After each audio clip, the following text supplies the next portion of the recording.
Hi everyone and welcome. My name's Tiffany and this is Soulshine Designs. I'm excited to be sharing with you my journey starting my small business where I create and sell fluid and abstract art. And I'm excited also to share with you my creative process from start to finish. So if you are interested in fluid art or paint pouring, then I hope you will find my videos helpful or interesting. This, however, will be my very first pouring video that I will be uploading. So welcome, and just hang in there with me because I am new to this, so I'm stepping outside of my comfort zone. But anyways, here we go. Today I'm going to do a Dutch pour, and I'm going to be doing it on a 16 by 20 standard depth canvas, stretched canvas. So if you're new to paint pouring, I just have the best advice I can give you is, the first thing is, there's no right or wrong way to do something. There's just the way that works for you. So you're gonna figure out things through trial and error. So along the way, try not to get discouraged. Sometimes it can be very frustrating. Not every pour is gonna turn out the way that you expect. Actually, most pours don't turn out the way that you expect when you have an idea in your head. Since this isn't an abstract fluid art, it doesn't always come out exactly the way that you plan. The other thing is, pick a technique that you find interesting, that you want to learn how to do. And when you first start out, just stick with one technique until you get it down. Play with it, watch videos, ask questions, join groups with like-minded people that you can share tips, tricks, and ideas with. I have found that to be very helpful. I've watched countless videos here on YouTube, on TikTok, on Facebook. I'm in several groups on Facebook, and for the most part, everyone is very helpful. And it's really amazing to see everyone's ideas come to life on a canvas and just see all of the beautiful work. So many people will tell you, don't start with the Dutch pour, it's an advanced technique. I disagree with that. I disagree with that because it might be more complicated than other techniques that are just as simple as pouring a cup onto a canvas.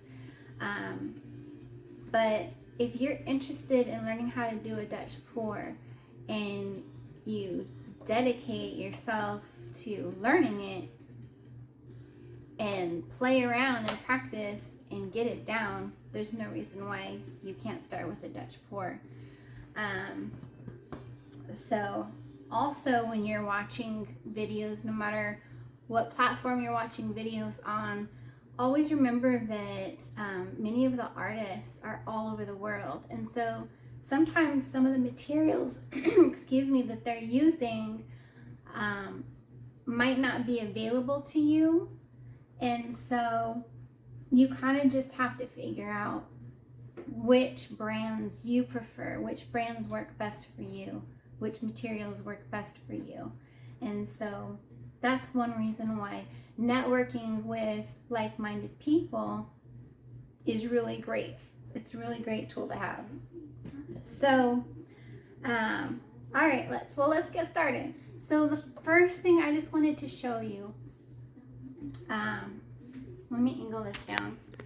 Today I'm working in my kitchen. I do have an art studio area that I'm setting up, and I'm in the process of rearranging and organizing, and so it is just an absolute mess today. So today we're in the kitchen on the countertop, where I have laid down just a cheap trash bag. What I do is cut the sealed end off and then just open it up and lay it flat, smooth it out. These work as a really great drop cloth for your paint pouring, and if you save acrylic skins for other crafts that you do, trash bags work really great. At least these trash bags, you have to make sure they don't have any texture to them, but these trash bags, the acrylic skins just peel off amazingly, and I will showcase that in a video later on. So I think I brought everything that I need and have it here handy, but if I need to run to the other room, just please stick with me. But again, that is the beauty of YouTube videos. You've got those little buttons. You can fast forward and rewind. So when I'm getting a canvas ready to start painting, I don't need to prep these canvases because they're already gessoed.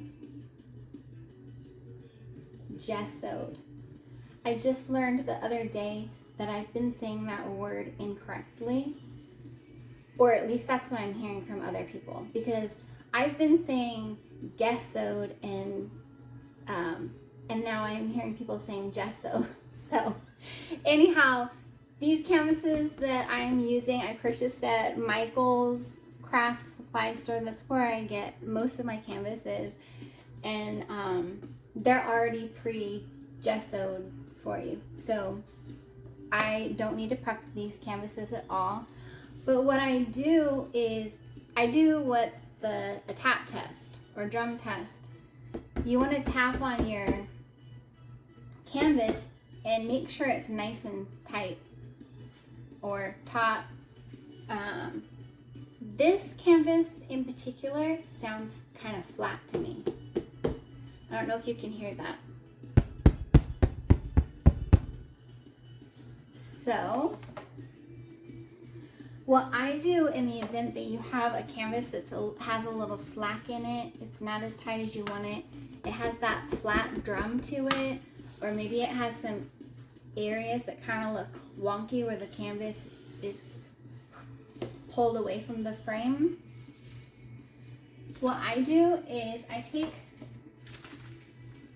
a spray bottle and I just spray a fine mist on the back side of the canvas.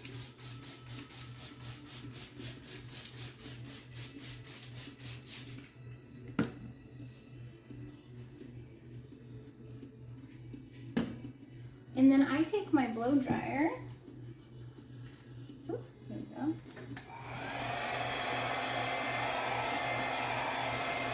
And just go over the back. Sorry, the blow dryer is really loud.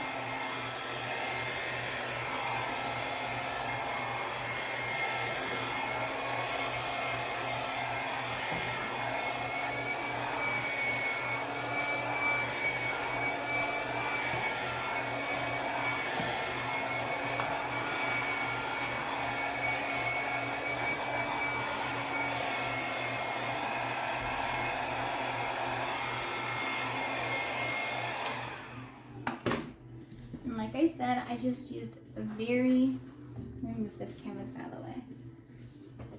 I used a very light spritz of water so it doesn't take long for it to dry.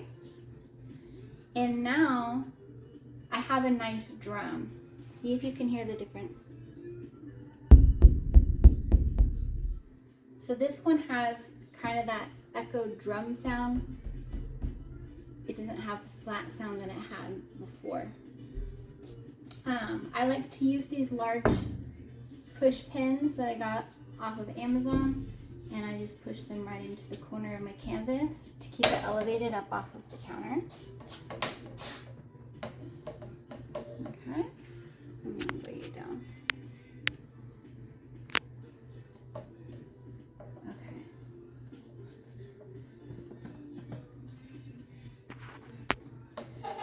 So let me see. Okay, today the Dutch pour that I want to do, I'm gonna keep it pretty simple.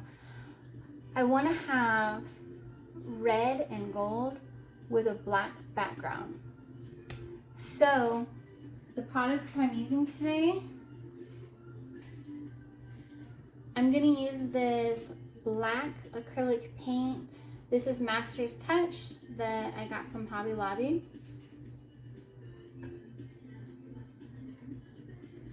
I'm going to use this 24 karat gold by DecoArt. And I got this one from Hobby Lobby also, but you can buy this brand. Many places sell it. The Master's Touch brand is specifically a Hobby Lobby brand. I'm going to be using the DecoArt Extreme Sheen. This is the Ruby Red Extreme Sheen. I have not used this one before, but I've heard amazing things about it, so I have high hopes. This one I also purchased at Hobby Lobby, but again, DecoArt you can purchase many craft stores or online. And then I'm going to use this Dragonfly Glaze by FolkArt. This one is a gold, red, violet shifting color. And a lot of people use this in different ways. You can put it in you can mix it with a paint. You can use it as one of your paint colors. You can use it as a top coat. And this will be the first time that I'm using this specific color of the color changing. I've used other colors, but this will be the first one I'm using this one. Okay. I mix into my paints Floetrol. This mini fluid artist used this product in place of a pouring medium. It helps extend your paint and helps level on the canvas and helps it flow really well. The thing about Floetrol, however, is sometimes you get little gooey clumpy bits in the bottle, so you want to shake it up really well and you want to strain it. You can just use pantyhose to strain it. That's what I was doing before. And then I found these cups with the measurements on them at Walmart, I think like $3, and it has a really nice spout on the top, and then this little mini strainer for like $2. I've already strained some Floetrol, but this strainer fits perfectly right on the top of this cup specifically, and so I just set it right on the top, pour the Floetrol in, and then you're done. So I try and keep a cup of strained Floetrol on hand, and then usually fill it up after each time I mix paints. So, move this stuff out of the way. And then the other thing is you're going to need either distilled or purified water. It doesn't matter which, but you don't want to use water from the tap because the water in your tap contains minerals and additives that can react with your paint, and you could end up with not so desirable results. I've also heard people talk about using tap water and then later having molds and stuff develop in their paints. I don't know if that's factual, but that's what I've heard. So I just stay away completely from using tap water, distilled or purified water. I usually just use purified water. And let's see. The other thing I add is this pre-stain wood conditioner by Minwax. You can get this at any hardware store.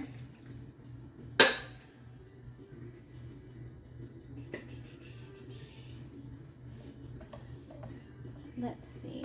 Let me move this over here. I'm going to angle this down and let's go ahead and start mixing. So the color I'm going to use on the canvas that I need the most of is going to be my black. So I'm going to, hold on. Oh my goodness. Here we go.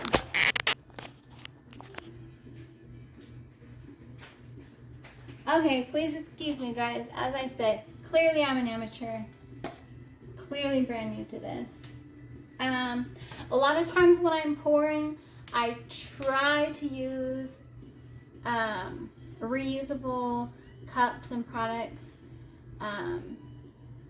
Right now, those items are kind of put away in my art room where I'm working on organizing. So today I'm going to use some disposable cups. Even the disposable cups, they won't last you forever, but you can use them a few times over. So today I'm going to use just this red Solo cup for my black because I need the largest amount of volume for it. I think these are 20 or 24 ounces. And then for my other colors, I don't need so much, so I'm just going to use these small cups.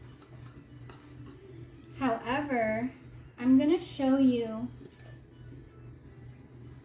with this DecoArt Sheen, Extreme Sheen Ruby, what I do with a lot of my colors, especially these little 2-ounce jars, is I put them into these bottles to begin with and I pre-mix it with Floetrol. So in my squeeze bottles, I'll have my paint mixed with Floetrol or pouring medium. And then I use that mixture, I put it into a cup, and then depending on what technique I'm doing, I'll add little bits of water until I get the consistency that I would like. So that is what I'm gonna do with the red one, but let's do this black first. Okay, so I'm not gonna give you perfect exact measurements. So I'm gonna eyeball it. It's not gonna be exact, but I'll give you like estimated. So I'm just gonna spoon some of this out of here. These jars do come with a like spout on them, but I don't like getting the inside of it all dirty.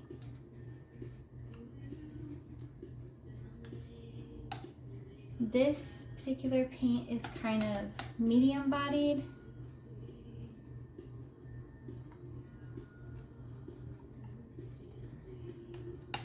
Your different paints, depending on the brand and how pigmented they are, is going to determine how much paint medium you use. So I think for this one, I'm going to use about a 1-to-3 ratio. So it's going to be about, I'm going to say that's about 1 part. So like just where the lines start on the Solo cup, I don't know if you can see, that's about where I filled it up to this line right here.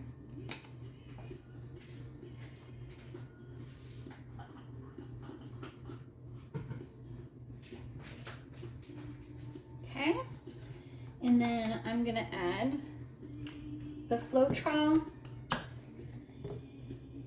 and I'm gonna be putting 3 times the amount of Floetrol, approximately, of course.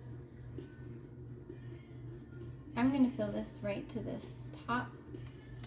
So the Floetrol's in there, and I filled it just to this top line. I need to be a little careful with this, or we're gonna have it fall again. Now when you're mixing your paint, whether you're using a pouring medium, any brand, or the Floetrol. You want to make sure you mix it thoroughly. Scrape the bottoms really well. With some paints, especially heavier bodied paints that are really, really thick, I usually put the Floetrol or pouring medium in the cup first and then put the heavy bodied paint on the top, because then it mixes better and the paint's not all stuck to the bottom. So I'm just going to scrape the sides, the bottom, make sure it is completely mixed up and so that the whole cup is nice and smooth and the original color of the paint. So, and this consistency here, it's a little runny. I would say this is you'll hear people talking about warm honey consistency that you use for some pours. For the Dutch pour, you do want it thinner than that. Not as thin as water, a little thicker than that. So, I don't know if you can, probably can't see on the cup, in the cup because this is black, but if you can see, when your paint is falling into the cup, it might make a mound or trace marks on top of the paint. This is making those trace marks. And when I have found what works for me is I get it to the consistency where it's thicker than water but thinner than warm honey and doesn't leave the trace marks on the top of the paint. Okay, I'm going to set that aside and I'm going to show you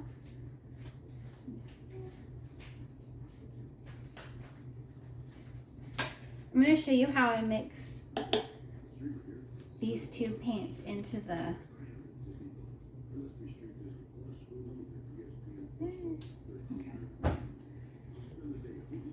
my squeeze bottles. Okay, so these are really cool because they have all of your measurements right on the bottle for you. These are amazing.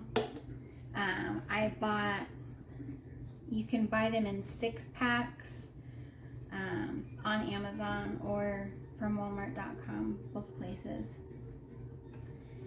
And what I do very carefully is using an X-Acto knife, I am going to cut the top off of this bottle. So I cut the top off of this bottle because I want to make sure I'm using every bit of this paint. And I'm going to get it right in here.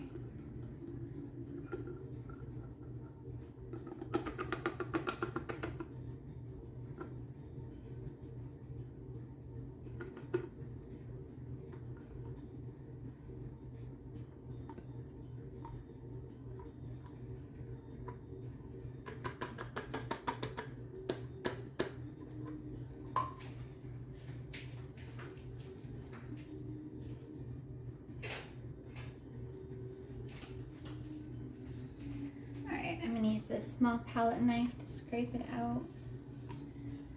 I don't want to waste any of that good.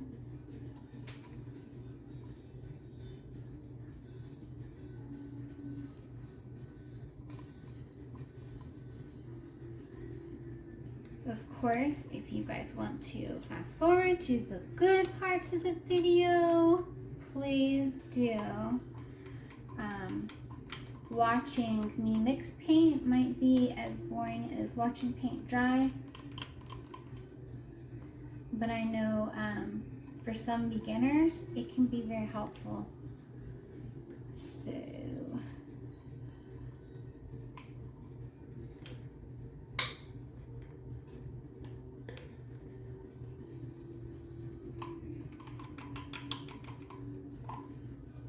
okay, pretty much got that all scraped out, so we're not going to have waste here.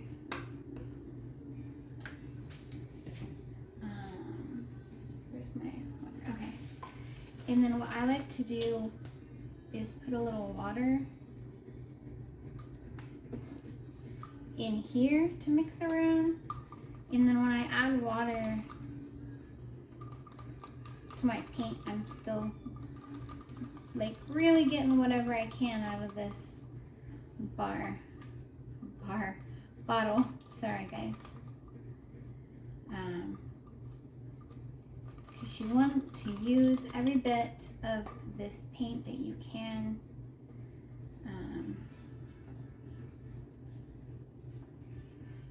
FolkArt is not a cheap craft. Paints are not cheap, so you want to get the most out of them that you can. Use every little bit that you can. Oh, I forgot to share with you. So, whenever I'm painting in my art room, I have a bucket. I fill my bucket with warm soapy water, and I keep a washcloth in there. I always keep a damp washcloth handy right by me, also a hand towel, so that way I can use it to wipe my hands on as I'm cleaning up, as I'm using different tools or cups that are ready to wash, such as this palette knife. I throw it in my bucket, so that way it's all just sitting in there soaking until I'm ready for cleanup. Since I'm in my kitchen, I actually have one part of my sink with warm soapy water and a washcloth right now, so I'm just gonna go toss this in there. I'm gonna set this one aside. Okay, so that was a 2-ounce bottle of paint. As you see here, it's filled up to the 2 ounces. And this stuff is pretty thick and gooey. So I'm also gonna do 3 times that amount. 2 ounces, 2, 4, 6. So I'm gonna go ahead and fill this all the way up to the 8-ounce mark with my Floetrol.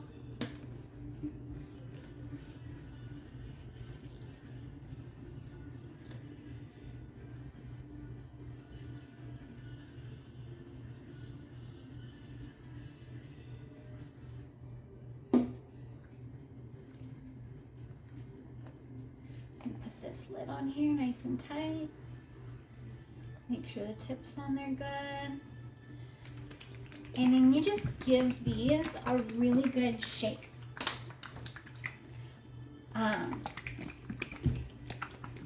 When you're mixing paints in the squeeze bottles like these, a lot of times those are a really good idea. To mix up, shake up your paint and then set it aside and let it sit for a little bit. If you can let it sit 24 hours, that's even better, because as you're shaking it up, you're going to be getting some air bubbles in your paint that you don't want.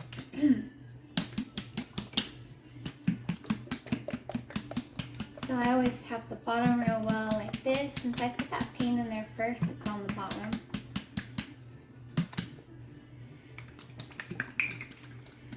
Shake it up all real good until you can't really see the white of the Floetrol in your bottle anymore. I can still see some white around the edge up here. We want to make sure it's all mixed in.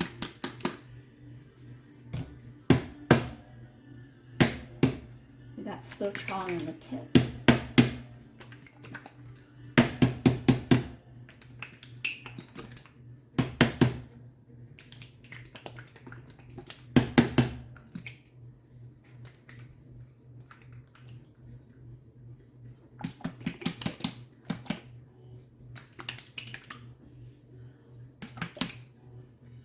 Okay, that looks good to me. Looks nice and mixed. I'm gonna go ahead and set this aside. And after I mix these, and I'm keeping them in the bottle to use again and again, I like to put a little paper on here and I tell exactly what's in here. So I put the brand of the paint, the color, and then the mixture. So for this one, I would put a 1:3 ratio with Floetrol. That way, when I go to pick it up and use it, I already know exactly what's in here. Okay, so the next thing we have here is this Dragonfly Glaze.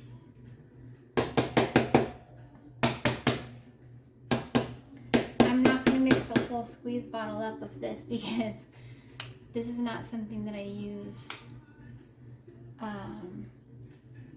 regularly.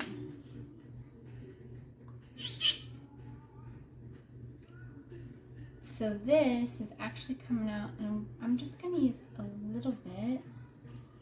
It comes out, it looks white.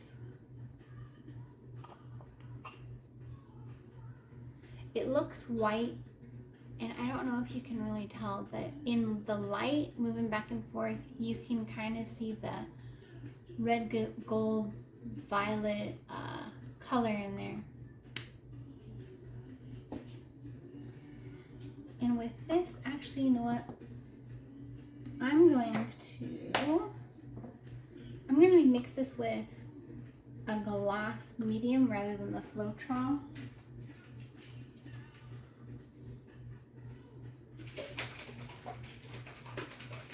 Mix it up a little bit. So I have this acrylic glass pouring medium, and this is by Meeden.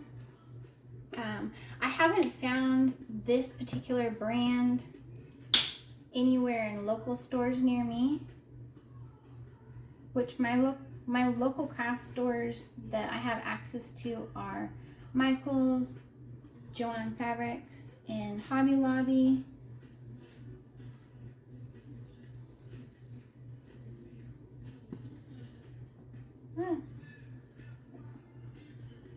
Had a little plug in the top. I live in Louisiana, USA. That helps. I know not everybody has those stores, but the Meeden brand, I really like their paints, and I do like this glass medium.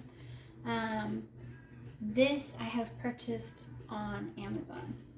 So the diamond glaze isn't quite as thick and sticky, so I'm gonna put like 2 times the amount of this medium as there is the paint.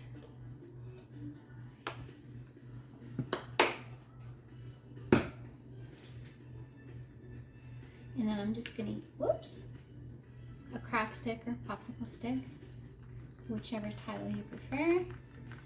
Give it a nice good stir so that it's all mixed up.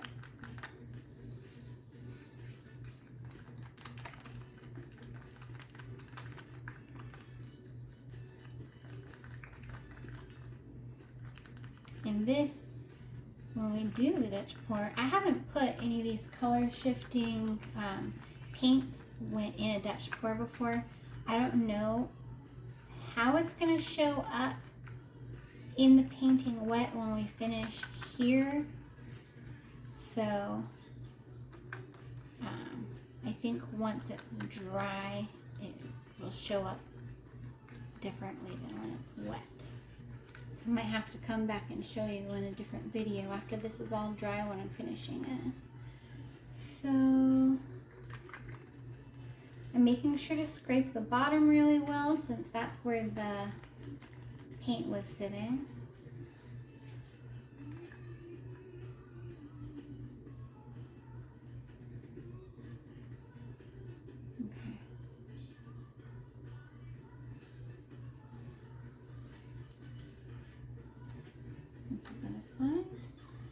Okay, now I'm gonna mix this 24 karat gold by DecoArt. This stuff is really thick, sticky, and gooey.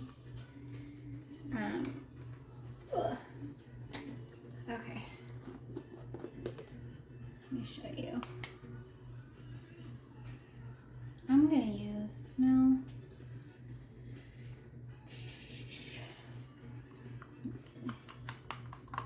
a little bit of this really goes a long way.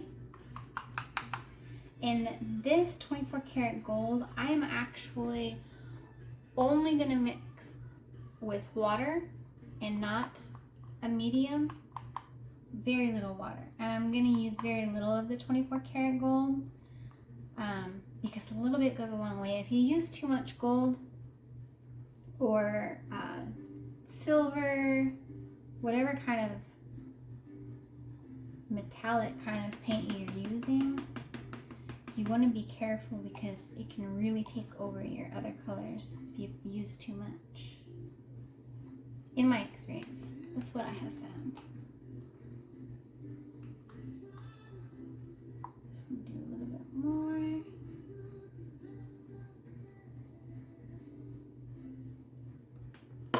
Okay. Got that good sticky thick stuff.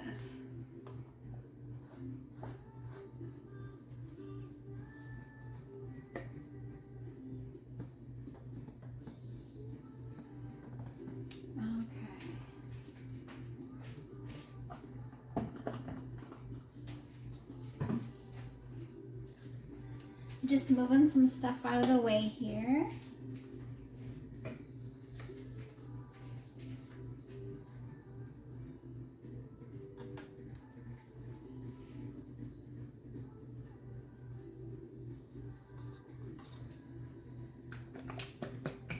Okay, this red that we mixed up,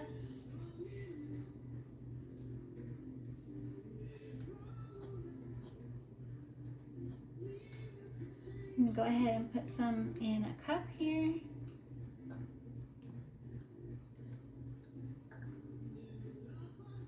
That should be good.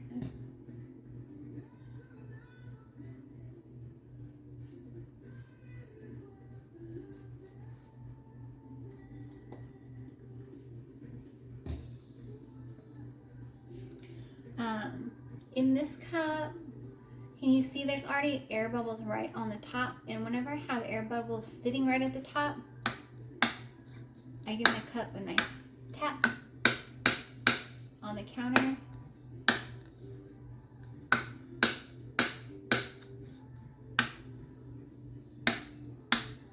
That helps pop these bubbles.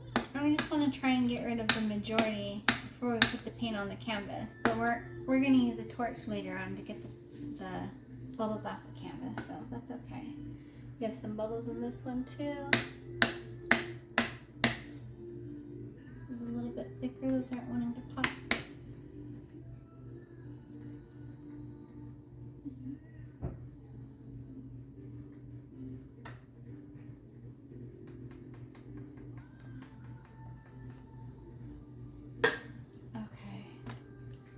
In our black, we don't really have bubbles in here.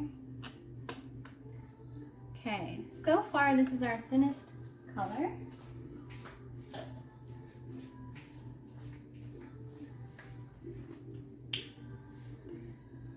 Go ahead and add some water. Just a little bit. When you're adding a water to your paints, you want to just add a little tiny bit at a time. You don't want to accidentally thin it out way too much because it is so much easier to thin out the paint than it is to thicken it back up. So much easier. If I were to make this way too thin, then I'm going to have to be adding more paint to thicken it up, and then your paint's just not going as far. So like, for instance, when you're using a pouring medium, and I've heard a lot of people in the Facebook groups that I'm in asking, why do you use a pouring medium? Or why do you use Floetrol? Well, it acts as a paint extender. So that you can take 2 ounces of paint and turn it into 8 ounces of paint. So your paint goes further, your money goes further. It really helps you save in the long run. There are some artists that mix just with water, and that's fine too, but you have to be very careful. Mixing with water, you really cannot put very much water in your paint. Okay, this is still giving me a little bit of tracing, so I'm going to add just a little bit more water.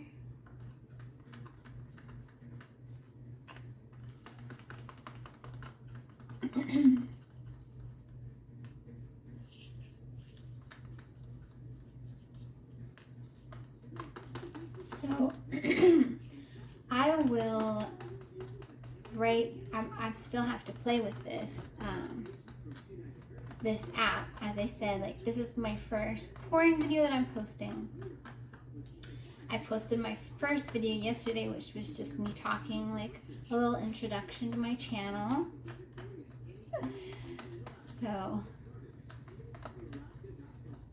I was surprised when I woke up today and it says I have 2 views my video. I wish I could like look and see who viewed my video, because one of them is probably my mom. Okay. That looks good to me. I really don't know if you can see that, but so when the paint's going back in, running back into the cup, it's just settling right in with the paint. It's not leaving a mark there. So I think this is gonna be just thin enough. All right. Okay. With my red, I'm gonna add some pre-stained wood conditioner into the red. This helps you get some cells in your painting. Some people like cells, some people don't.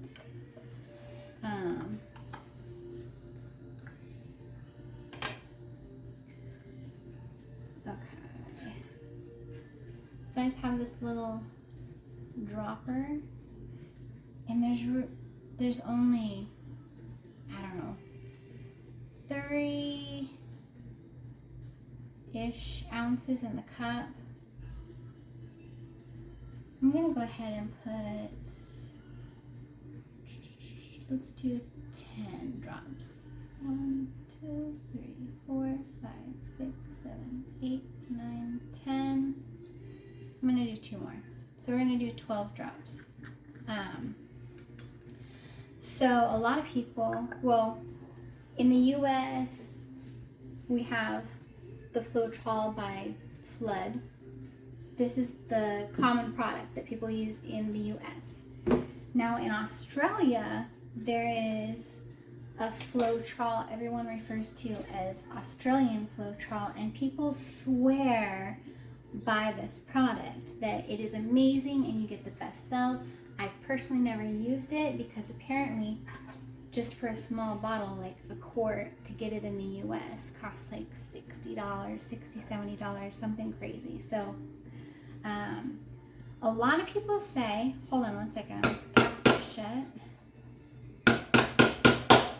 Okay, so many people say if you mix this Minwax pre-stained wood conditioner into your Floetrol, mix it into the Floetrol, and then add it to your paint, it's supposed to act just like the Australian Floetrol. I've seen a couple people have done comparison videos, and it turns out pretty much with the same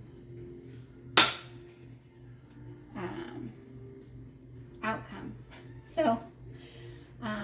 So that's what I use.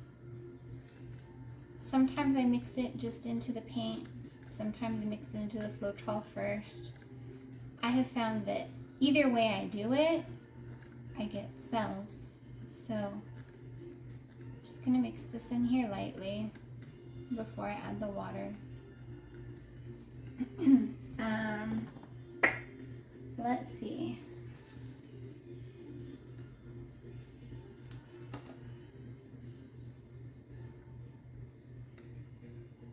I'm not going to need as much water in this little itty bitty cup.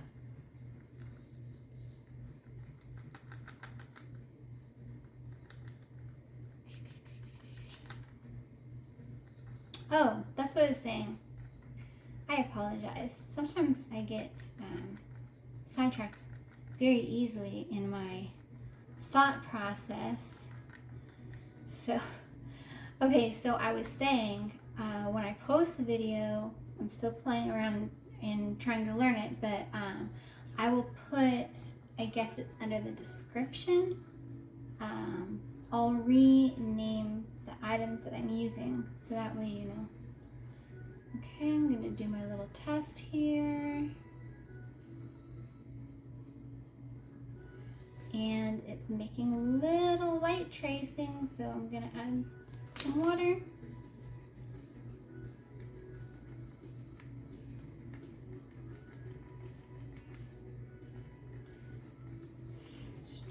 I think that might have been the perfect amount. It's looking good.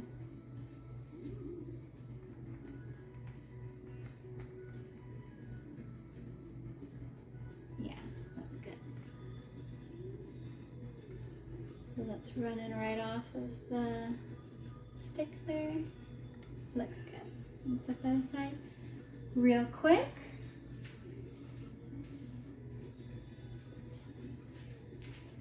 Before we put paint on the canvas, I'm gonna put some paint on these two tiles.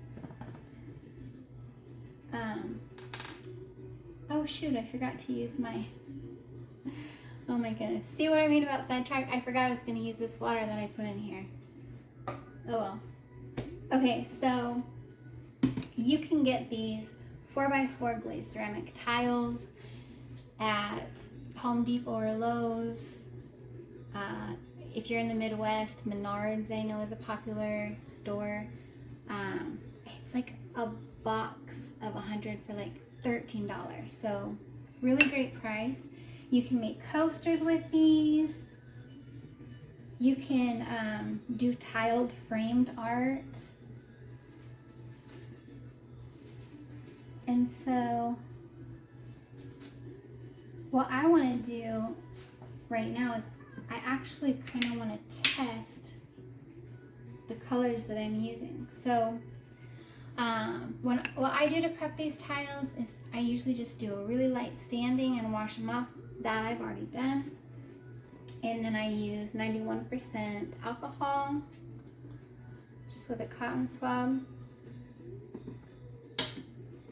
This helps get any oils or gunk off of that tile. Cleans it real nice. That way your acrylic paint's gonna stick to it really well. Just rub those down with the alcohol really well. So I wanna kind of just do a quick little test run with the colors we're gonna use for this dust floor on top of these tiles.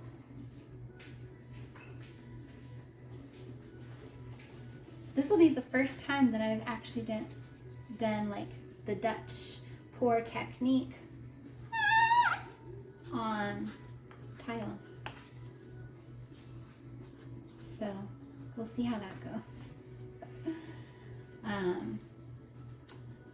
If these turn out, once this painting is ready and ready to go, you can even sell them together as a matching set. So you can have a beautiful painting on your wall and have a couple of coasters on your side table to match. Alright, I'm going to set these aside for just a second, and I'm picking them up on the very edges because I don't want to put any oils from my hands onto the tiles.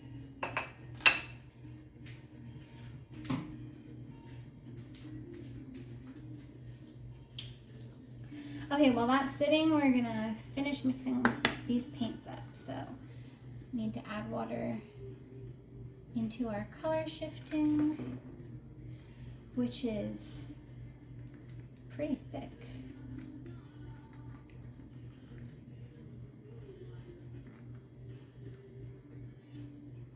Even though it's pretty thick, I may make sure it's mixed up real well. I may have put too much water in that. I hope you can hear me okay in the video. I feel like I'm kind of shouting. Okay, Is this way too thin? So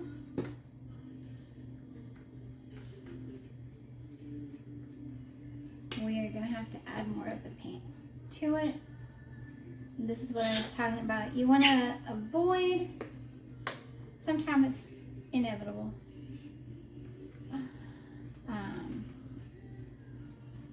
because once you do that, obviously you're using more paint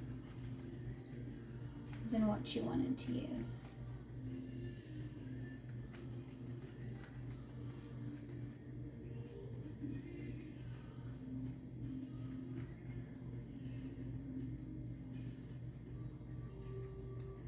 And it's still a little thin. Oh, coming up on the end of that bottle.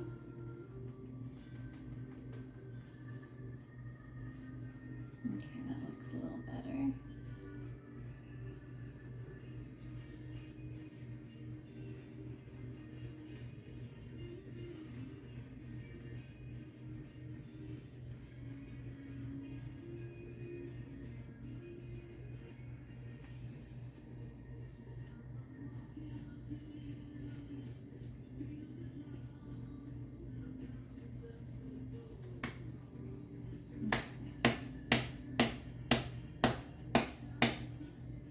Lots of air bubbles in this one. Alright, I'm going to set that aside. Okay, now I need to be very, very careful with this gold that I'm only putting water in. Really don't want to add too much water again.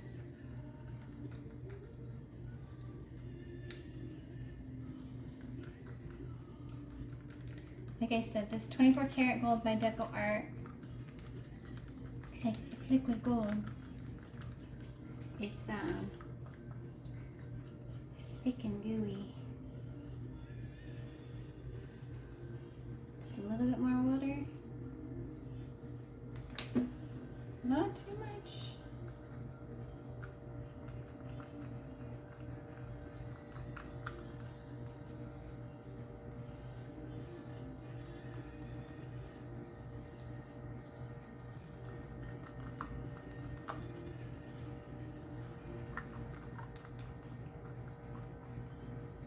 So I'm going through this whole process actually mixing paints since this is my first pouring video. But I think in a lot of videos moving forward, I will probably pre-mix them and then just explain to you in the video how they were mixed. Because we're already, that's good right there. We're already at 55 minutes, guys, and we haven't painted anything. Okay.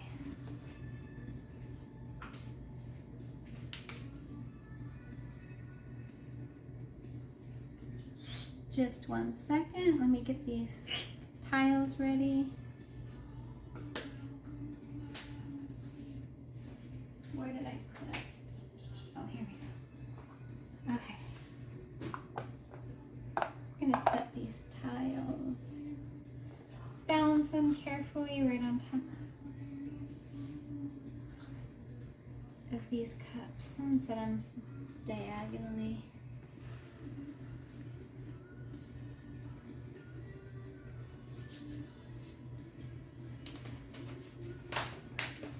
Move some stuff out of the way here.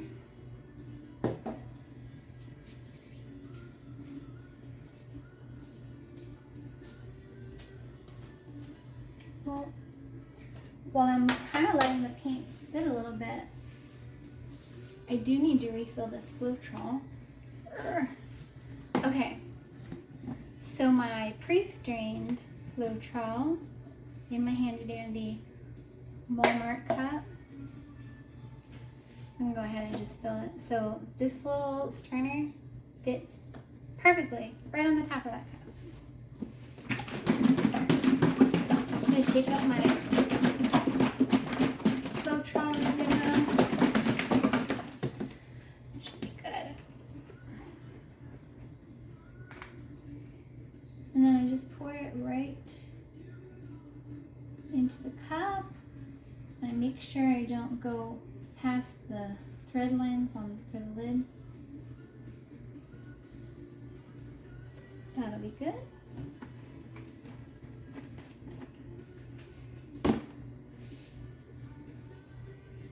And just pull this up. Tap it out. So if you can see in there, see it looks kind of, people call them like Floetrol snap, Floetrol boogies. So there's not a lot in there, but it's not going to be in my paint, so that's what we want to avoid.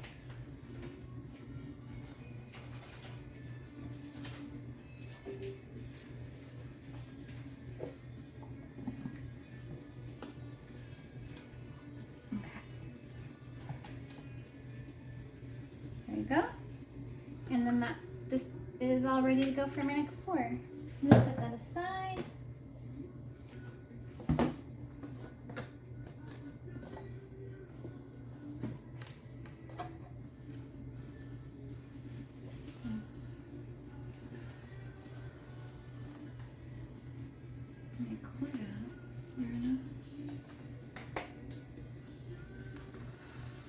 I have to do one at a time.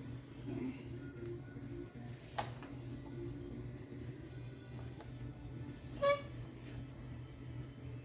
Okay. Now for the canvas, I'm going to use my blow dryer to blow out the colors. And since the tile is so small, I'm just going to use this heat gun.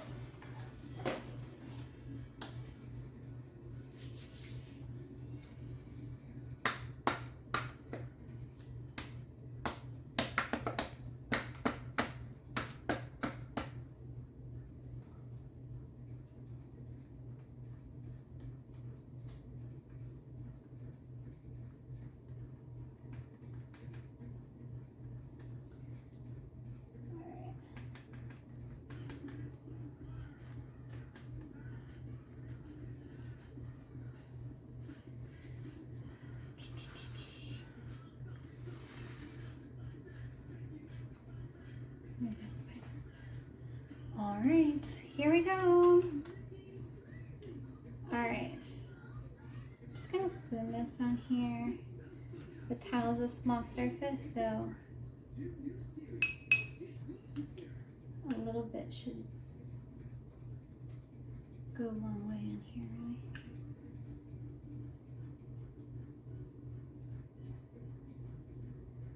Just use this spoon to spread it out.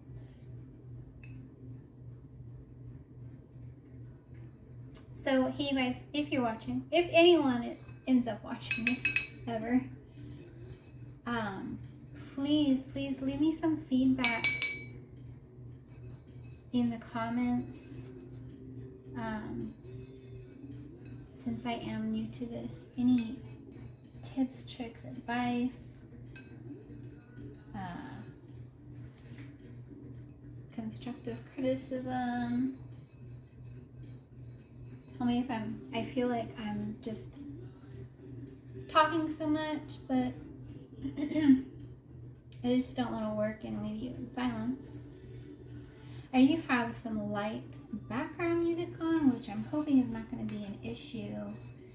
Hopefully it doesn't get muted. I don't know how that works on Amazon. This is why I have it down really low, because I know on Facebook, they mute your videos if you have music in there. Okay, so I've got all of the edges covered. A lot of people, when they're doing tiles, prep the tiles by taping off the back. I don't do that. When I first started doing tiles, I was doing that, but then I felt like, for me personally, I felt like it was a waste of time. when I'm doing the tiles for coasters, I'm going to be adhering some cork to the back of it, which covers up any of the mess, and I just do a sand over it first, so that way it's nice and smooth. Okay, let's see guys, so I'm gonna do just go across this diagonally. You know what, I think I'm gonna lay down this color shifting first. Just gonna go from one corner to the next. I'm getting quite enough on there.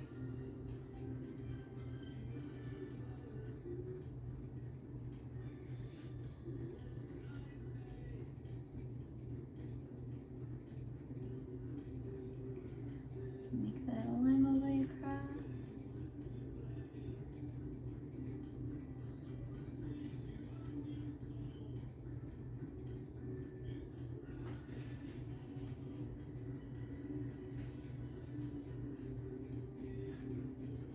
Okay, I'm going in with the red Extreme Sheen Ruby.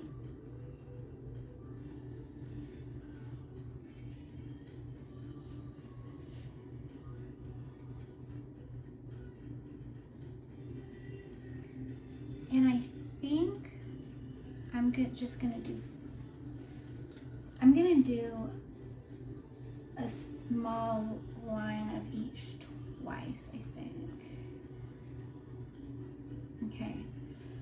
The gold, I want to go as thin as I can because this, like I said, this really goes a long way.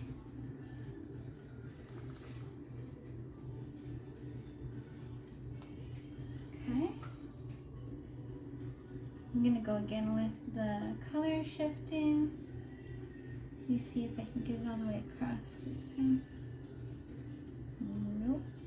Oh, there we go. Okay, going in with the red again.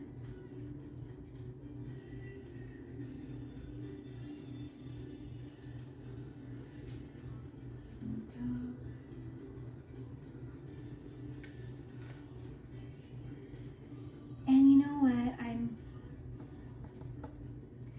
I'm gonna leave just the one line of gold because if you can see already. I don't know how well you can see. I don't know. Let me see if can I zoom in on? No, it's telling me I can't. Okay. So I think I'm gonna have to start using my camera, my actual camera, rather than my phone to film. Okay, I'm gonna go over this with the torch real quick. Pop any of the air bubbles that are there. And I'll go back over it again after we blow it out. So with the Dutch pour, a technique many people use to get a really great result. So I'm going to take a thin line of the black right on the outside of my colors.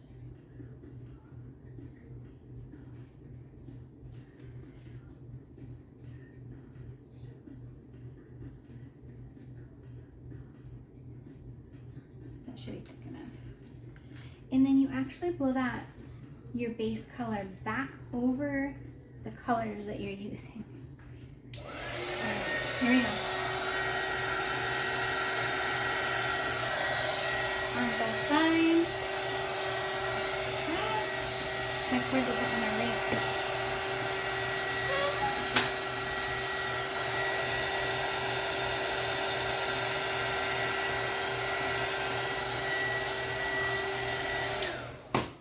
Hold on. Let me move this stuff. It's not cooperating here. Okay, that's better. And let's do the same thing over here.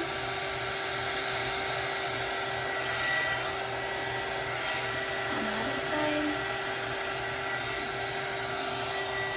Alright.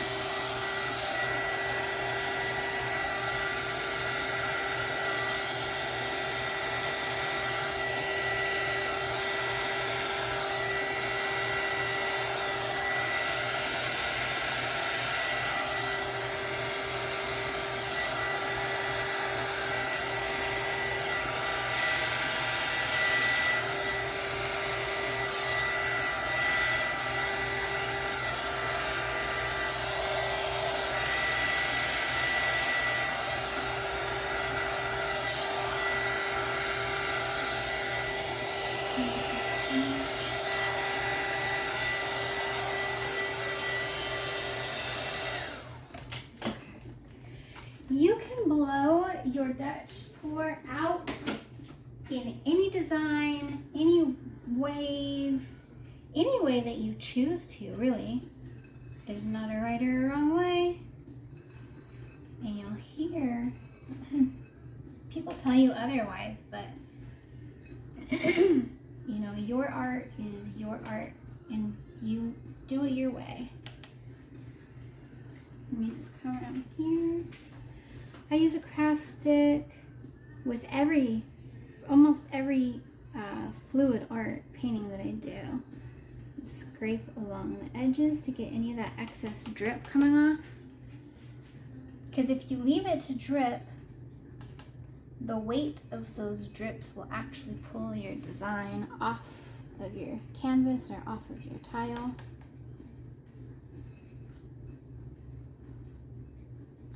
See how that, just that tiny bit of cold really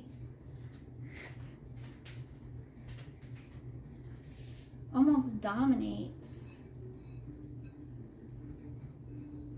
the pour. It's very, oops, don't want to knock that off of there.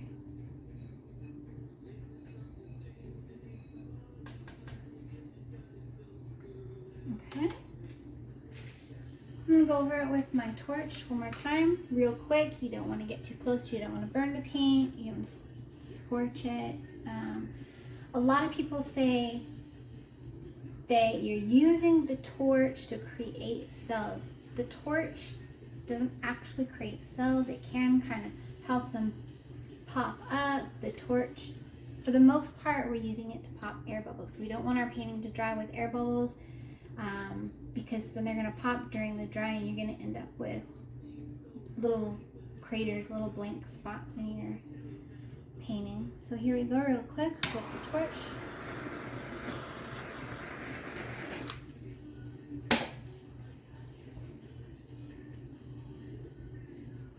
Looks nice. I'm gonna just get this. There's a little spot right there. There's a spot right here. Just want to make sure it's black. Well, I think these are pretty.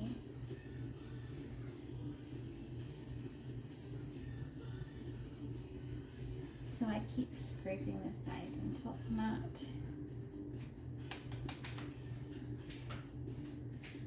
dripping.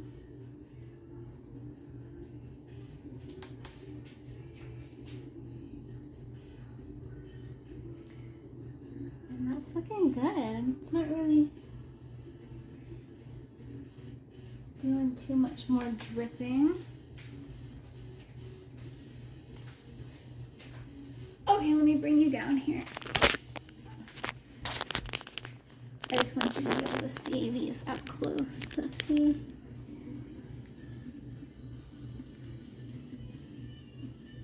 So you can see how these have some little cells. Let me turn this around. Okay. Hi. Okay, now I can show you better. So going across this one, see that nice kind of sparkle in there from the color shift?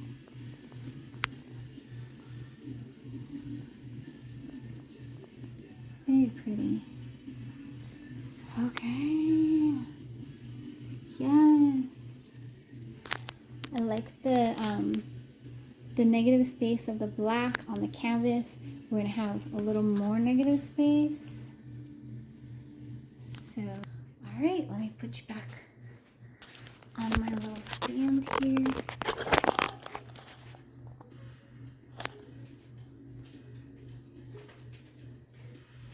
All right, I'm going to very carefully set these aside in the other room.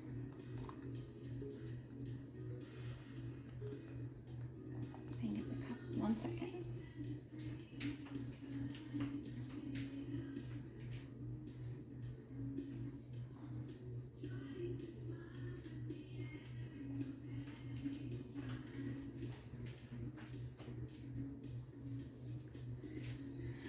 Okay guys, are you ready for the grand finale? We are gonna actually paint on the canvas now. Make sure we got everything handy. My cord's gonna reach this time. Hopefully no more mishaps.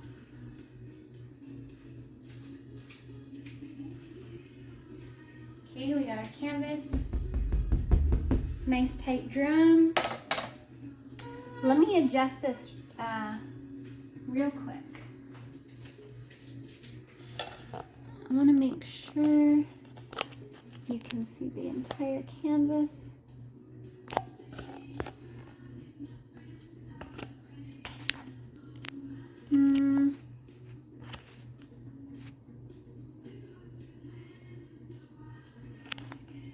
Okay guys.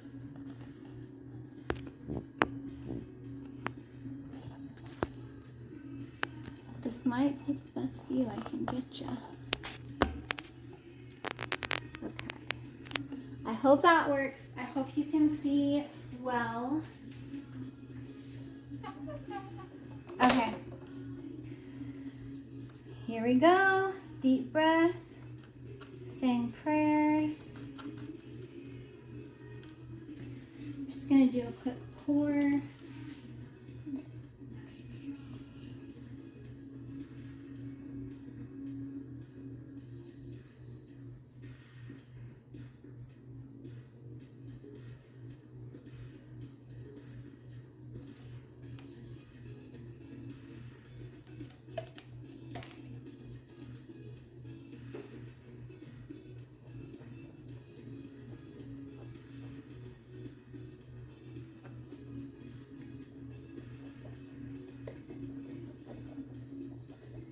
So I try not to waste as much paint off the sides of my canvas as possible. However, with your paint drippings, as they're known, with the paint drippings off the side of your canvas, you can come up with some really great designs that make some wonderful acrylic paint skins that you can use in other crafts. So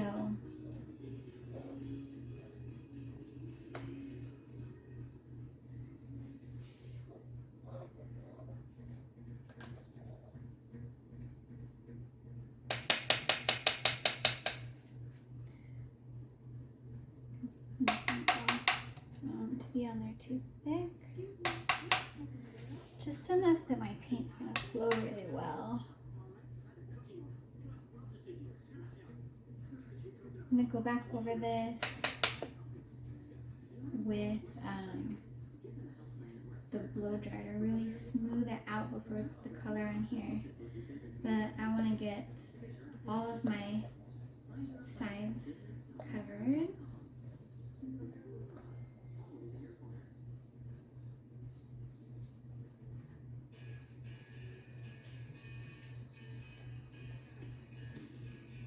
I don't know if I mentioned this already or not, or if I did in the beginning of the video and you fast forward to see the pour. I'm not hating on you for that. I really appreciate anyone, if anyone, watching my video. But I do have a TikTok and a Facebook page. My TikTok is at Soulshine Designs. All just one word because they don't allow you to use the hyphen, apparently. And on Facebook, it's Soulshine hyphenated designs. And if you want to check out my pages on TikTok, I have several videos, several painting videos. They're, of course, much shorter. You don't have to listen to me talking.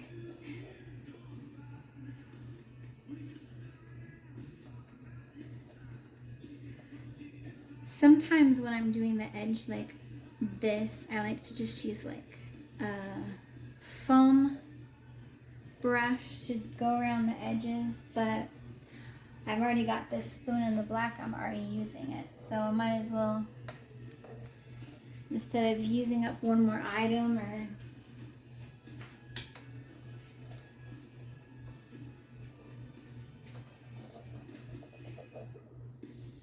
okay, got pretty nice coverage there, I think. Set that black aside because we're going to use it again.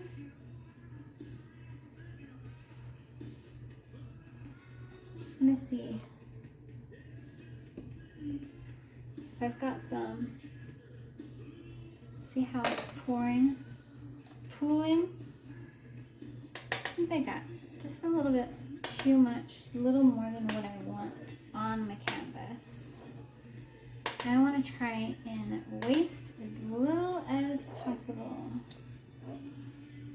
In this black paint, I am going to be pouring along the sides of my color, so.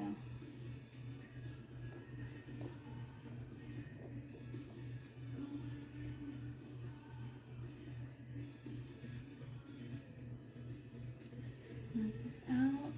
I'll make sure I can't see the canvas, but I don't want it pooled either, like really thick. Quickly, I'm going to use the blow dryer and just go over the base paint, kind of smooth it out.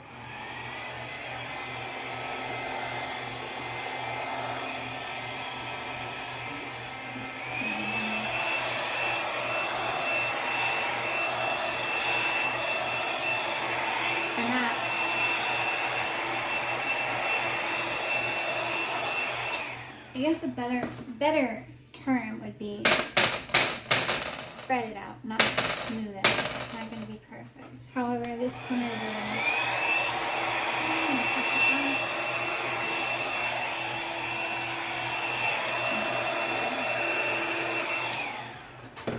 okay.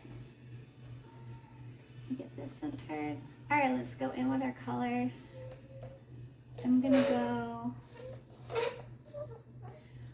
diagonally on this again. In my mind, this painting is going to probably hang horizontally on the wall. But of course,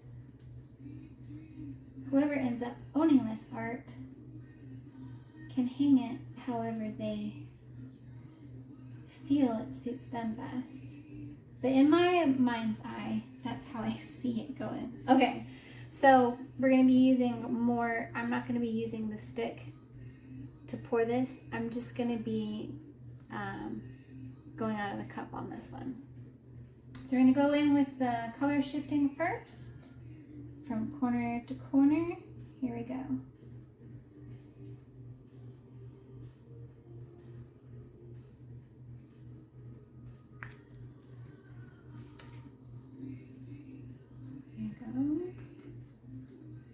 I'm going in with the red right over top.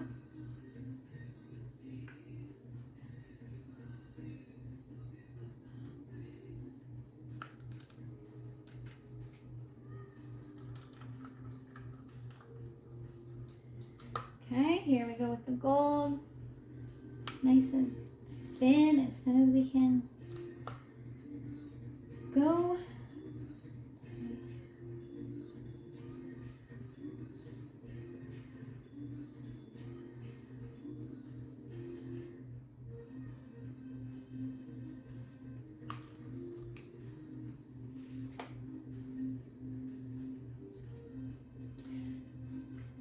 Going with the color shift one more time, and then the red.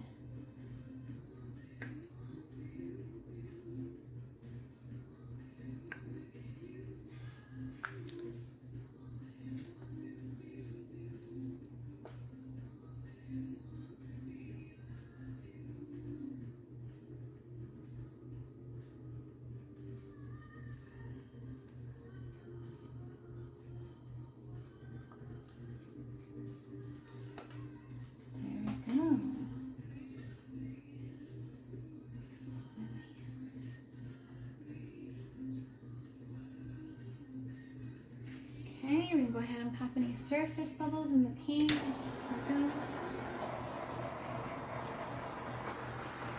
I don't know if you can see them popping from where you are. See some more right here, here. I know I'm gonna go back over it again, but I'd like to try and get rid of as many bubbles as I possibly can. All right, we're gonna do a thin line of this black on either side of our color. Here we go.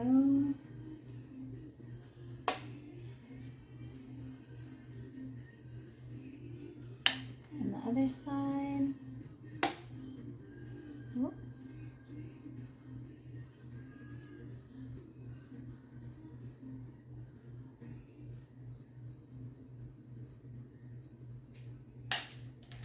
Very nice.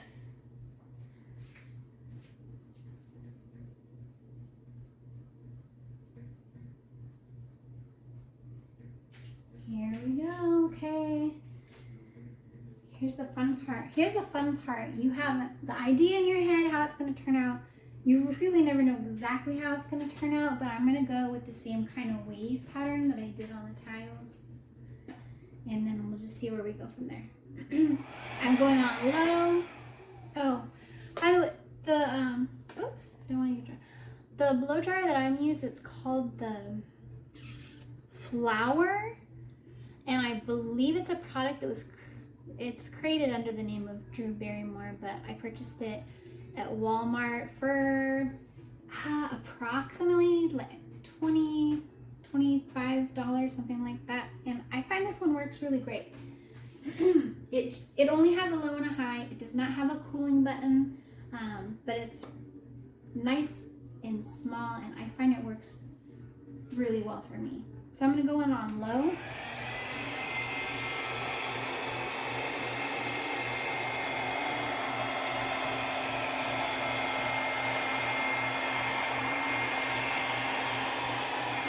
Back on the other side.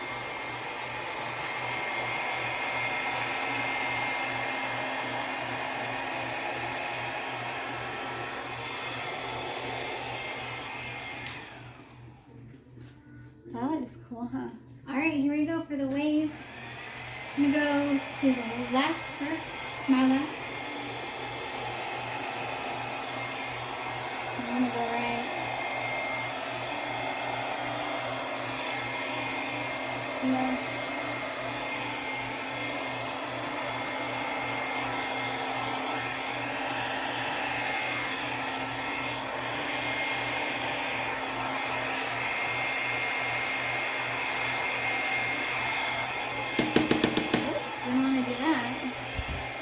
Alright, I'm going to come back in real quick. I want to push some of this out more. I'm going to push this. And push this one out. I kind of like that. I'm going to push some more color right here.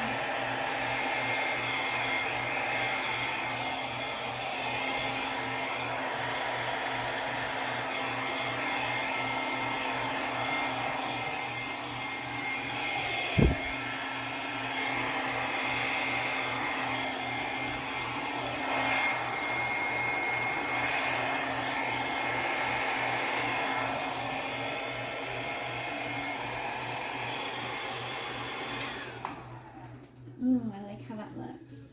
Now, in this corner right here though, I'm gonna kind of do this little part over again. I think I kind of blew this out a little too much. So I'm just gonna put the colors in the same way that we laid it on to begin with.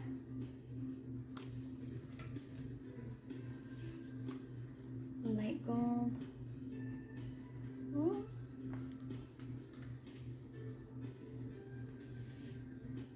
The color change. Ooh, this is not wanting to come off smoothly here. A little bit more red.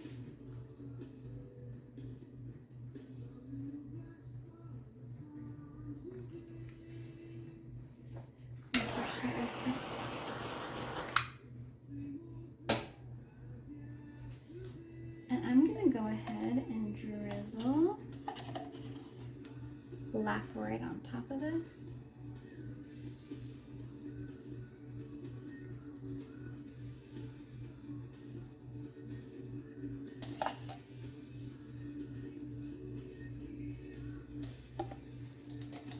Alright.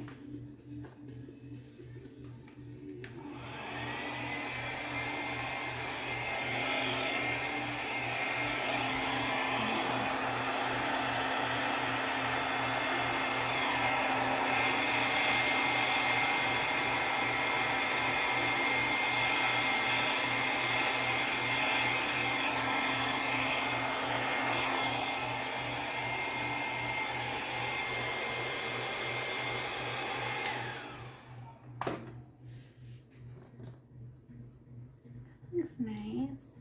I did kind of want some more of the red up there, but I think that looks really nice the way it is. I'm using the same craft stick that I used for the tiles, and I'm going around scraping off my edges.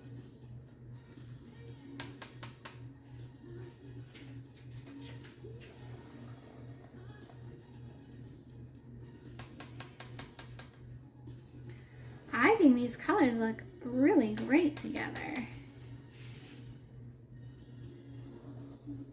It'll be interesting to see how the color shifting looks when it's all dry, but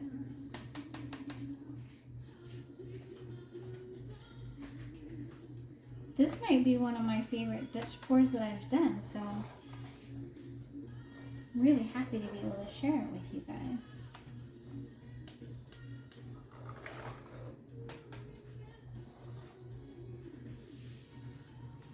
On this very edge right here, I can kind of see the canvas. Just gonna put a little black right here.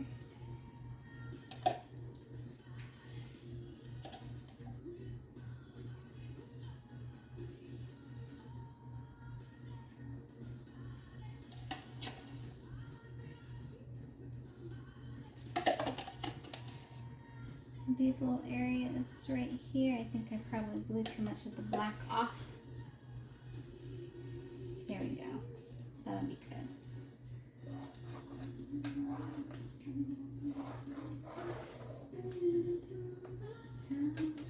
All right, and go back with the torch. This particular blowtorch that I am using, it's just like a baker's torch that they would use in the kitchen for like creme brulee. I originally had gotten a blowtorch at Walmart. It was the only one that my Walmart carried, and I really didn't care for it because it was really hard to switch on and off, especially if you're painting, if your fingers are wet. This torch, Authentizo, I really, really like it. It has this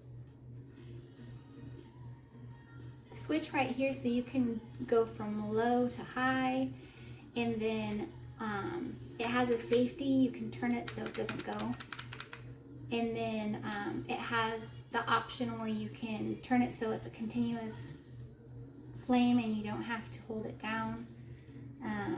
I don't ever need to use that function, but it's just very simple to push this large button on the end, where the other torch that I had was really horrible, to say the least. I absolutely am loving how this is turning out, guys. All right, let's go with the torch really quick. We don't want to scorch any of the paint. We just want to make sure we're getting any bubbles that may have lingered.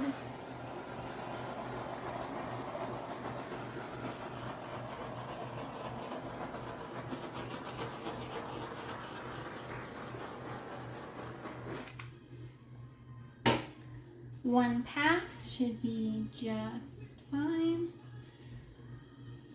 And sometimes you can come down like this, look level across your canvas, and you can see sometimes bubbles that way, or any little hairs or little imperfections that you might want to pick out.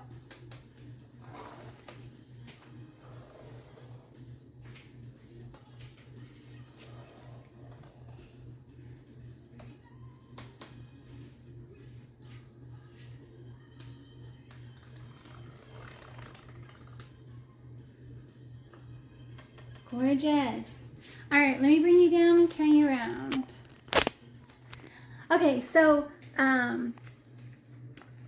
for almost all of my paintings, I'm gonna set this on a level table. I always have like plastic or parchment paper underneath it, so that way anything that does drip is just easy to clean up. You wanna make sure it's level, so that way as it's drying, none of your paint is slowly dripping off the side of your canvas, and it's gonna ruin your whole design. It's really a bummer when that happens. Depending on the painting, the consistency of your paint, the thickness of your paint, your drying time may vary. It's gonna depend on your temperature in your room, the humidity. You wanna make sure it's not too hot, not too cold. You don't want to have high humidity. All of those things can affect the way that your painting dries. So make sure it's level, and then just set it and leave it alone. Once I move this painting, I might go back every 10 to 20 minutes a couple different times and just make sure I'm scraping off any drippings from the edge, so it's not weighting down the paint and pulling off this design, because I like it just the way it is. I don't want anything to move. So this particular painting, I'm gonna predict this is gonna take 3 to 4 days, maybe 5, to dry. And that's just dry to the touch. That doesn't mean that your painting is ready for the next step.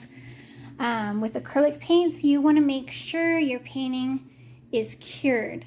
So once your painting is dry to the touch, your paint is not moving anywhere. You don't have to leave it so that it's laying flat. You can hang it on a wall, you can put it vertically on a drying rack, however you choose to put your painting. But then you need to wait, usually an average of 3 to 4 weeks for it to cure. That way all of your paint, it's completely dry, has no more moisture left in it, all the way from the top layer, all the way through the back of your canvas. So that way you're not gonna have any issues down the road if you plan to seal your painting, or with whether you're varnishing it or resining it, either way. All right, I'm gonna turn you around. Okay, ooh, let's go this way. I really like this black negative space. See all those nice, gorgeous cells in there? I think we have just the perfect amount of gold. Like I said, that 24 karat gold.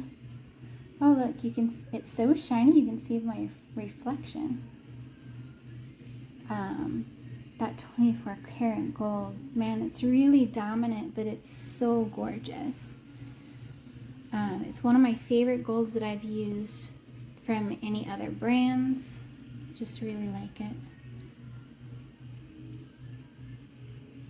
All the way to this corner. So beautiful. Isn't that gorgeous? Okay. Alright guys, thank you so much for joining me on my first pouring video on YouTube. I'm really excited, and I hope that my video was helpful or interesting or both.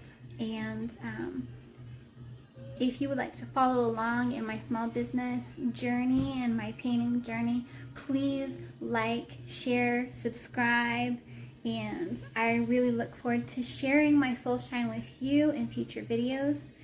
Once this is dry and it's ready for the next step, I will do another video so that way you can see how the painting has dried and then what the finishing steps are. Thank you so